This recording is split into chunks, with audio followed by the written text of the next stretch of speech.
All right, howdy, and welcome to Not Medical Advice. This is a show where absolutely nothing should be construed as the diagnosis or treatment of any illness, and blah, blah, blah, blah, blah, blah, blah. Now, this is normally where most people would tell you to go ahead and consult your physician. I'm not going to do that. I think that you're completely capable of doing your own research and taking control of the decisions in your life.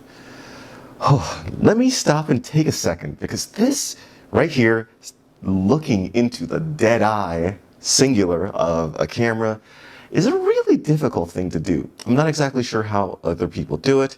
I myself need a lot more practice. It's actually kind of terrifying, and most people think that I'm some form of an extrovert. Honestly, I'm not.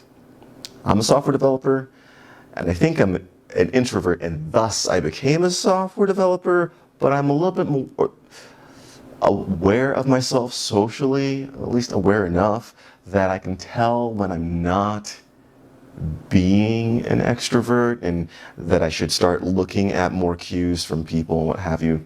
Honestly, it's tough, and I'm not sure how some of the people that I really actually like to watch do it at all. I'm generally more of a consumer of YouTube videos and things like that than a producer. But part of the journey of getting this store has been to promote what it is that I do a little bit more, and that involves, well, talking about how I got here. Like, a little over 6 years ago, I started something called the carnivore diet. My wife at the time thought that that would be a bad idea, and so did my doctor. Guess what? They could not argue with the labs.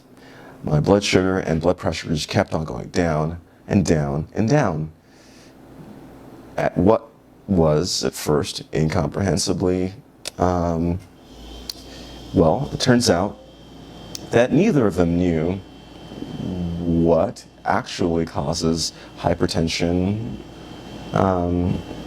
They, somewhat knew exactly what causes blood sugar spikes and what have you, but most of their information was not that useful. In fact, I was prescribed a session with a nutritionist. Now, don't take any weight advice from me. I weigh 4 pounds off of what I did in high school. Yeah, like literally I'm like 163 right now. So, here I am, someone who weighs not a lot more than 160, being the lightest person, or I guess the least heavy person, in a room full of other people taking a nutrition class, one in which portion size was the majority of what was talked about. That and the food pyramid. I kid you not, that was what was going on. And I was like, this is not working. Do you expect me to take smaller portion sizes? Really? That's going to solve my high blood pressure? No. What did was pretty much eliminating almost all forms of non-meat products out there, and I just kept on going, and I felt better. The little things like I'm into not cutting my beard.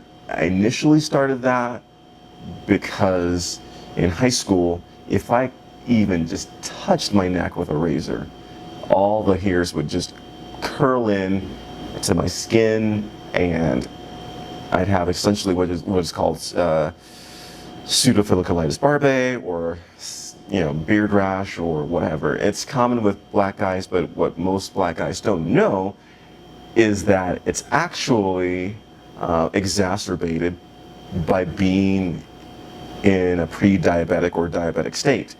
So I used to be a long distance runner. I used to carbo load and what have you.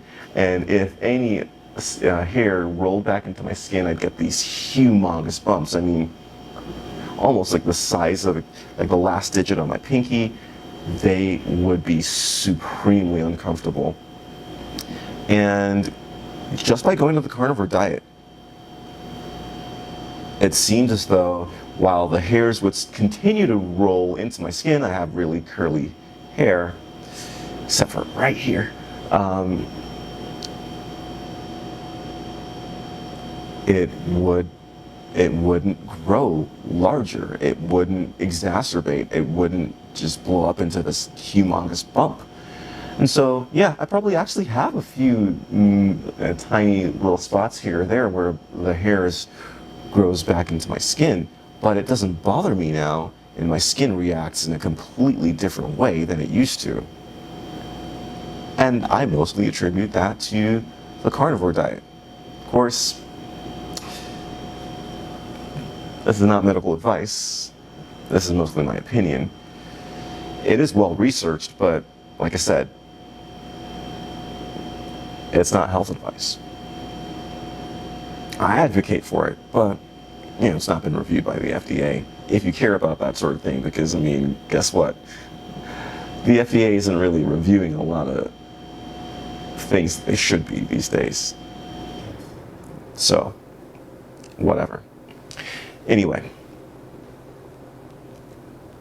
it was kind of at that point in which I felt like I was lied to, exceedingly, by lots of people who should know better, who've sworn oaths to